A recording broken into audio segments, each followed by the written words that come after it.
e osso.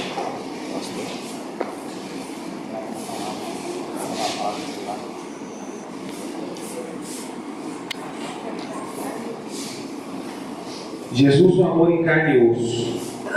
Irmãos, quando nós falamos de amor, nós não estamos falando de um sentimento, nós estamos falando de uma pessoa. O amor, ele é muito mais do que um mero sentimento. O amor, ele vai muito além do que eu gostar.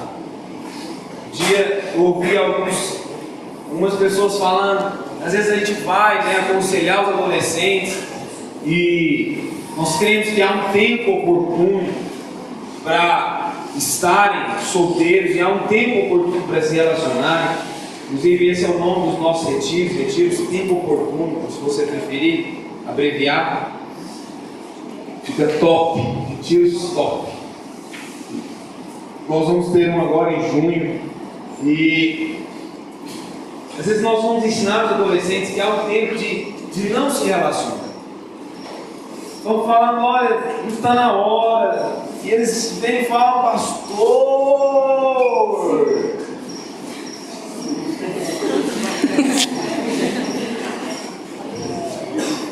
Meus discípulos que andam comigo há mais tempo sabem que eu sempre falo isso. Mas é uma verdade. Você que está vindo comigo com Cristo, você está começando uma longa jornada andando comigo aqui nessa igreja. Amém? Nós ainda vamos mandar muito junto. Você vai servir esse boletim aí, você vai usar. Vai ser tudo uma vez. Você vai usar até o tranquinho. Alguns vão chegar a usar até o tranquinho. Amém! Vai morfando, entendeu? Digievoluindo. E aí, alguns adolescentes, eles sempre fazem coisas assim. Eles vivem uma novela mexicana. Fala, irmão, está na hora de relacionar. Ele fala, estou! Mas eu vou morrer! Eu amo ele! Eu amo ela! Mas como ela, viu? Eu amo! Eles pensam que amor é isso, é um que correndo lá do prédio da igreja e o outro.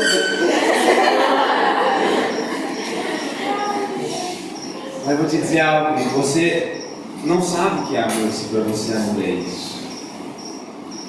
O amor da Bíblia, você sabe que o amor, esse é o amor segundo o mundo, né? Lembro de uma novela que passou há muito tempo atrás, eu assisti a novela nessa época.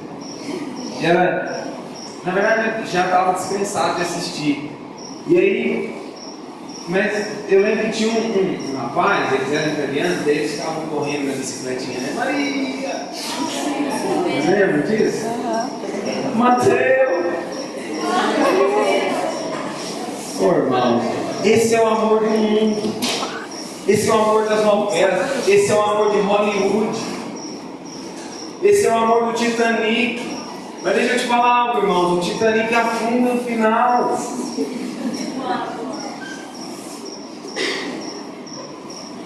Eu gosto de ver alguns filmes, aquele filme Transformers, por exemplo. Eu achei legal uma coisa, como eles não conseguiram recontratar a mesma atriz, o 3, né? A Megan Fox. Aí eles pegaram outra atriz, tiveram que pegar uma outra atriz. Aí eu acho muito legal ver, porque aí você vê a realidade do amor do mundo, né? Como que é o amor de Hollywood? Fica o Transformers 1 e 2, aquele love, não é pra sempre, não é como salvando o mundo. Irmão, se eu salvasse o mundo junto com a mulher que eu amo, era nem que eu aposentava na minha casa, né? Né? Pra sempre. Mas aí fica aquela propaganda que e aí chega o 3. Nós terminamos. Ela foi embora. Fala, isso é amor? Esse é o amor que você está pregando para mim? Irmão, o amor da Bíblia não é um homem e uma mulher na ponta de um navio, com os braços abertos, não é com uma música bonita de fundo, não. O amor da Bíblia também é um homem de braços abertos, mas é um homem nu, ensanguentado, todo ferido de braços abertos numa cruz, dizendo, Pai, perdoa-lhes, eles não sabem o que fazem. Amém. O amor da Bíblia é Deus que se fez homem, se tornou a história da humanidade, só porque Ele te amava. E esse amor, irmãos, ele existia desde antes da fundação do mundo, e ele vai existir eternamente. Pode ter certeza que no capítulo seguinte Ele não vai te deixar. Isso é amor. Isso é amor. E eu queria falar para você um pouco nessa noite a respeito desse amor que transcende tudo que você já ouviu falar de amor em toda a sua vida. Jesus na terra, Ele foi Deus se tornando gente. Ele foi Deus se tornando uma pessoa. Ele foi Deus deixando a sua glória, se despindo da sua divindade e se tornando tão homem quanto eu e você. Jesus é Deus que se fez carne. E a Bíblia diz, numa das epístolas do apóstolo João, ele diz que Deus não possui amor, mas Deus é amor. O amor é a plena manifestação da divindade. Por isso ele precisa ser algo que vai muito além desse romantismo pregado por Hollywood. O amor, irmãos, é Deus manifesto em nós. Portanto, Jesus sendo Deus e Deus sendo amor, Jesus é a própria manifestação do amor. Jesus é a expressão exata do amor. Olhar para Jesus é olhar para o amor de Deus com pernas e braços. Olhar para Jesus é olhar para o próprio coração de Deus desvendado. Eu sei que nós muitas vezes queremos conhecer a Deus, e algumas pessoas dizem: pastor, será que na eternidade um dia nós vamos ver a Deus? Mas não se iluda. Nós vemos a Deus quando nós olhamos para Jesus, porque Jesus não é o Filho de Deus apenas. Jesus é a manifestação do próprio Deus. Ele é a imagem de Deus. Ele é a expressão exata de Deus. Jesus é Deus na sua forma de homem. Jesus é o Deus visível. E é esse o Deus que você vai ver na eternidade. Portanto, ver Jesus é ver o próprio amor de Deus. Eu estava te falando hoje cedo a respeito dos evangelhos, que são a biografia de Jesus. Os evangelhos refletem Jesus nos seus quatro lados. Jesus, sendo Deus, Ele é tão grandioso que um homem só seria incapaz de descrever toda a sua trajetória. E mesmo com 4 biografias, João chega a dizer que se fossem colocados em livros os relatos de tudo que Deus fez, Jesus fez na terra, não se caberiam esses livros na terra. Nós vemos nos evangelhos a manifestação do amor. Nós vemos nos evangelhos o coração de Deus desvendado. Nós vemos nos evangelhos a declaração de amor do Pai para a humanidade, para que Deus pudesse expressar o seu amor. Ele não ficou lá nos céus mandando beijinho para você. Para que Deus pudesse expressar o amor dele, Ele fez algo, Ele foi além. Para que Deus pudesse demonstrar o amor dele por você, Ele fez mais do que escrever uma poesia. Para que Deus pudesse expressar o amor dele por você, Ele se despiu da sua própria glória. Ele tomou a escolha, a decisão, Ele fez a coisa mais radical da história da humanidade. Um Deus que nenhum homem seria capaz de criar. Um Deus que transcende a ideia humana do que é Deus. Um Deus que vai além de um homem parado com um rosto elevado, para que você fique ali se prostrando e o adorando. Não, esse Deus se torna gente e é capaz de abraçar você, e é capaz de olhar nos seus olhos e escrever uma carta escrita com letras de sangue,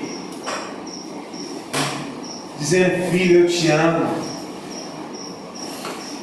Eu não vou provar isso para você com palavras. Nós vemos o amor de Deus sendo manifesto através da vida de Jesus durante toda a Bíblia, durante toda a vida de Jesus.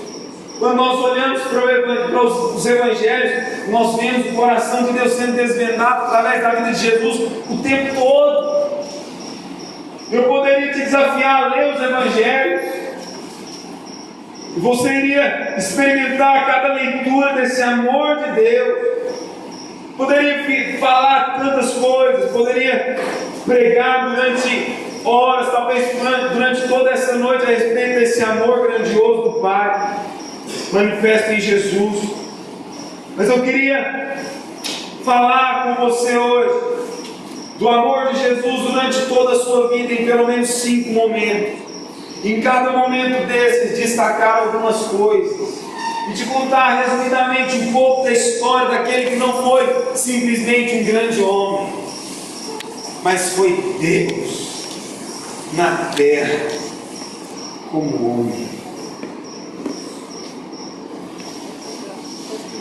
Jesus não era um grande homem apenas.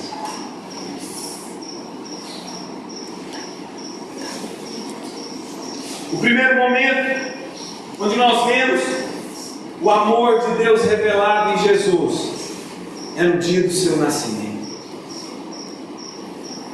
Talvez você nunca parou para pensar nas coisas que eu vou te falar agora, mas eu preciso que você entenda que Jesus, irmãos, não era apenas um filho de Deus, mas Jesus, ele era Deus. Porque você só vai ser capaz de entender a dimensão do sacrifício se você entender a dimensão do próprio Deus, e entender que Jesus era Deus que decidiu descer da terra, se for em contato com você.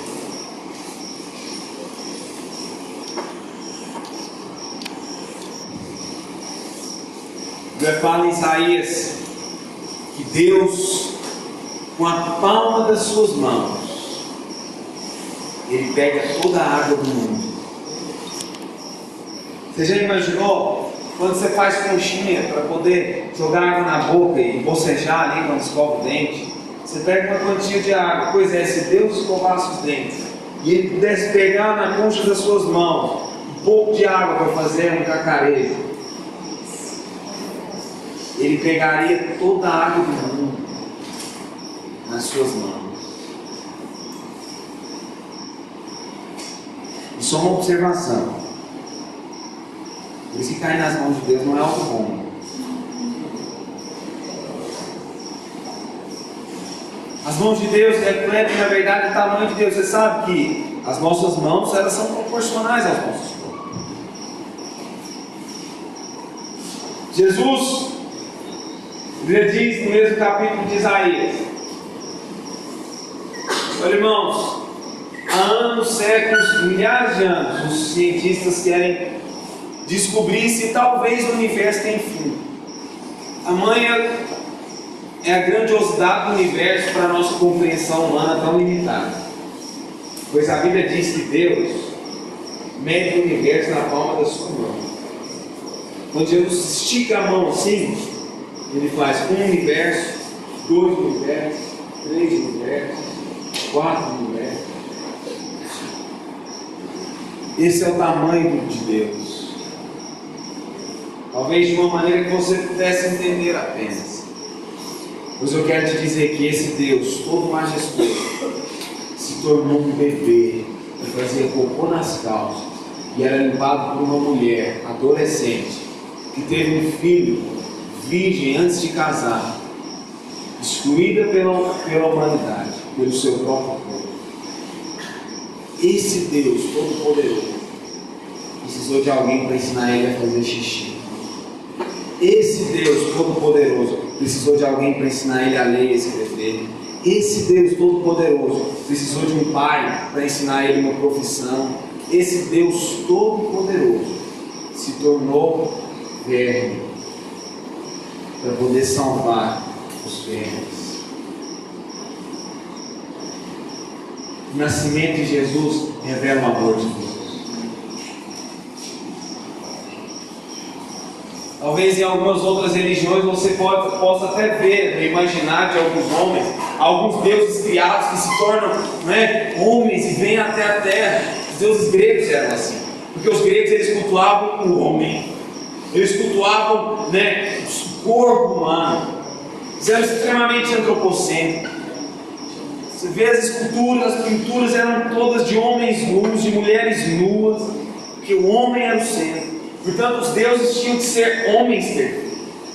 E os deuses gregos, eles então vinham até a terra, mas vinham como homens belos.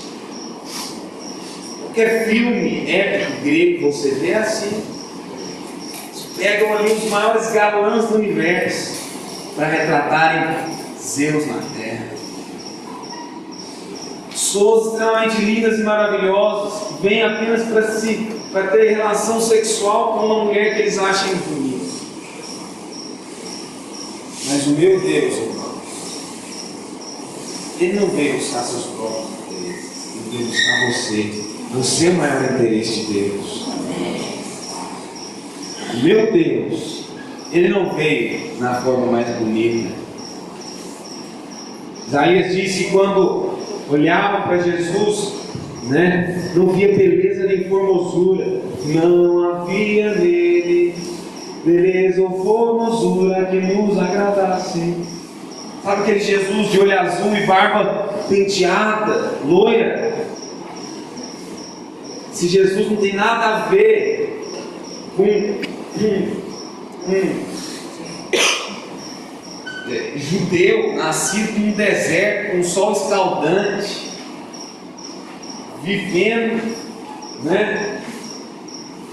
pisando em terra, em barro, tem tudo, não, que era um marceneiro. O nascimento de Jesus revela o amor do Pai por nós.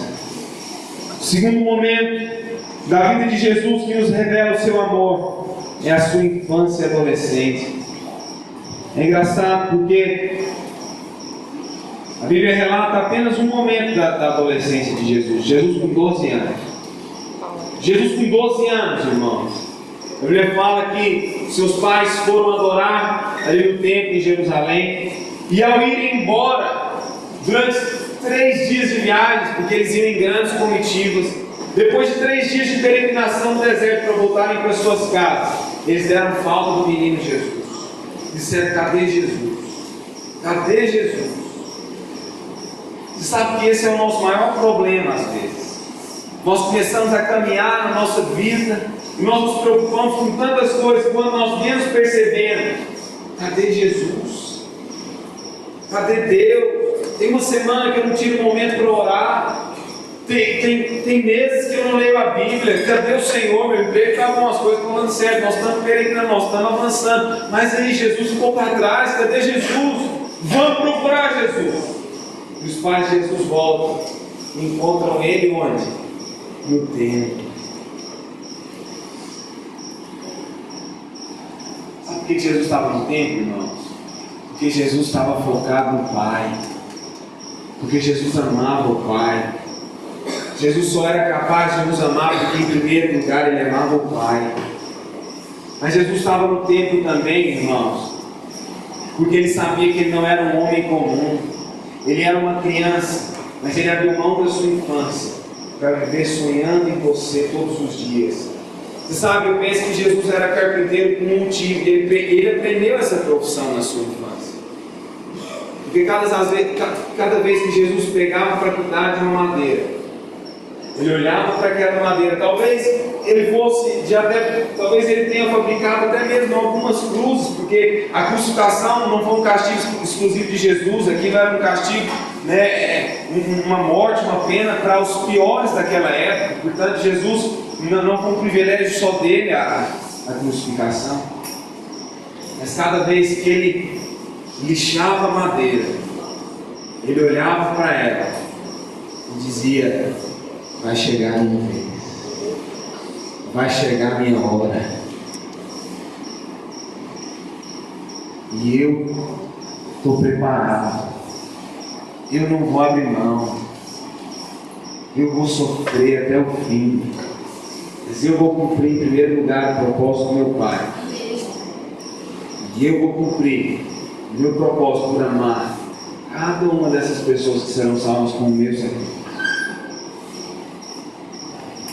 Um dia, eu estava na faculdade, uma menina tola, insensível, não sei qual nome eu posso usar, incrédula. Estava fazendo uma reunião de célula na faculdade, bem legal, falando de Deus ali e tal. Ela falou assim: olha, eu não entendo, o que tem a ver Jesus morrer numa cruz por mim? Sei lá, nem pedi para ele morrer na cruz. Ela falou desse jeito. No primeiro momento deu vontade de, sei lá, estrangular ela, sei lá, alguma coisa desse sentido. Mas eu respirei fundo e dei uma resposta que eu sempre lembro dessa resposta. Uma resposta com muito amor e carinho, mais amor do que carinho. Falei para ela assim: a questão, fulana, não é que Jesus morreu um dia na cruz por você, é que todos os dias na vida de Jesus foram de morte e cruz por você, do nascimento à crucificação. Ele era Deus se fazendo homem, todos os dias, pensando no propósito eterno, pensando na cruz, pensando na sua morte. E foi assim que o Filho do Homem, Jesus, viveu a sua infância, a sua adolescência, até chegar à sua vida adulta, que é o terceiro momento, o amor de Deus na vida adulta de Jesus sendo manifestado. Aqui, irmãos, são 3 anos e meio carregados com tantos exemplos, que eu poderia falar de tanta coisa, mas eu me lembrei de 2 momentos significativos da vida de Jesus, queria citá-los aqui para você. O primeiro momento é o primeiro momento que revela um Deus que chora. Um dia Josué Erion estava pregando num templo budista. Com todo respeito aos budistas, eu tenho mais respeito do que o homem que eu vou contar a história dele.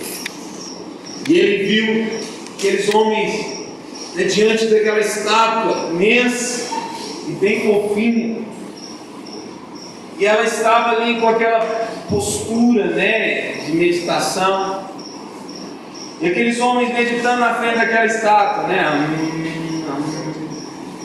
Josué Erion apenas fez algumas perguntas para ele. E ele chamou um daqueles monges e perguntou: olha, você está aqui há anos adorando a esse Deus, meditando para esse Deus, vivendo em função desse Deus. Você é um monge. E eu quero te fazer uma pergunta: esse Deus seu alguma vez já estendeu a mão até você para poder cuidar de você ou te abençoar? Ele disse: não, meu Deus nunca fez isso. Josué falou: então você tem um Deus coxo. Você está orando a esse Deus? Ele continuou a perguntar: há muito tempo, alguma vez esse Deus seu, ele demonstrou que ouvia a sua oração ou a sua meditação? Aquele monge disse: não, nunca demonstrou, não. Se fizer essa pergunta, ele disse: então você tem um Deus surdo.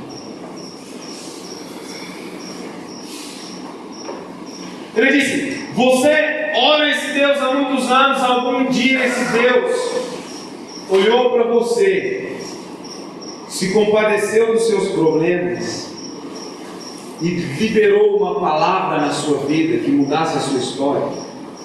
Aquele homem disse: não. Ele falou: então você tem um Deus cego e você tem um Deus mudo. Ele concluiu dizendo: você serve, você vive há anos em função de um Deus que é coxo, que é surdo, que é cego e que é mudo.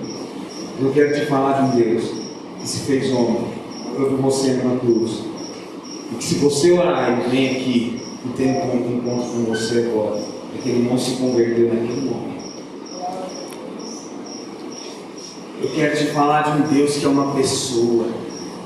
Eu quero te falar de um Deus que chora. Vendo homens. Eu quero te falar do maior exemplo de homem de toda a humanidade, de toda a história. Um homem que até mesmo aqueles que não acreditam nele se inspiram nele. Pois esse homem chorou.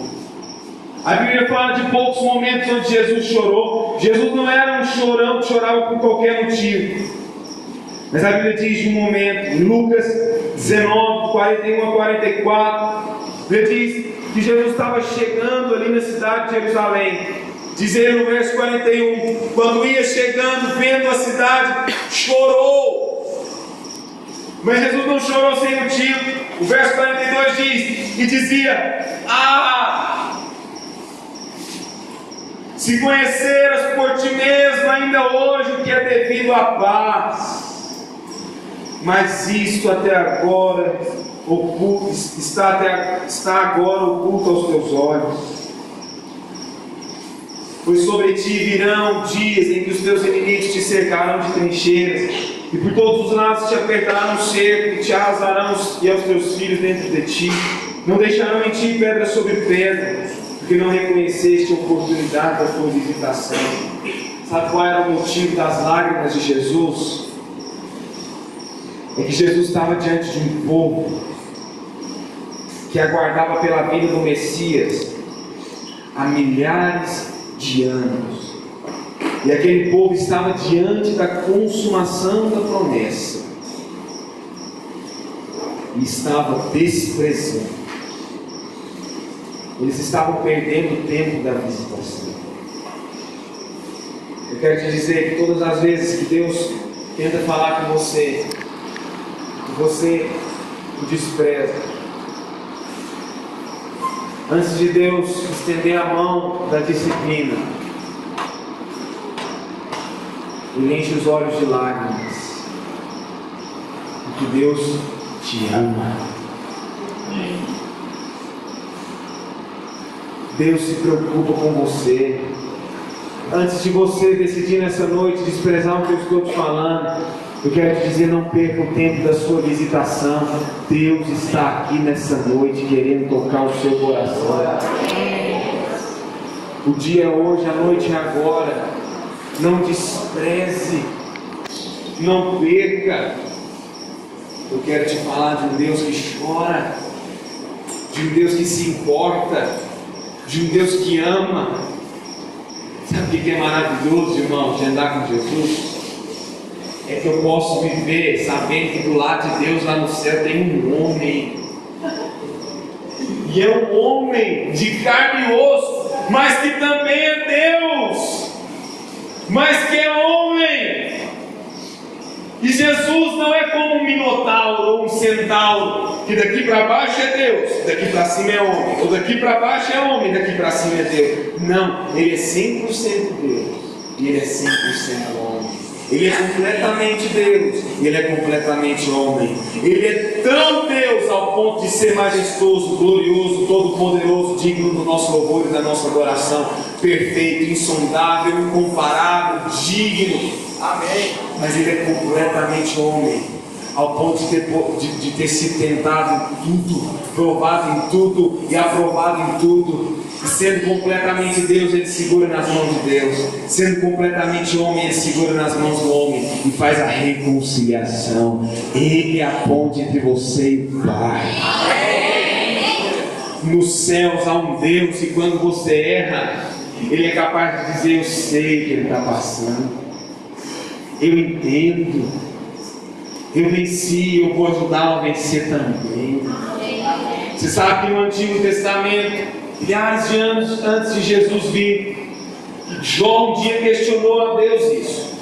Jó estava passando por um momento de grande tribulação, e ele diz ao céu: Senhor, eu estou aqui sofrendo, o Senhor está aí no céu, o Senhor não sabe o que eu estou passando. Mas milhares de anos depois,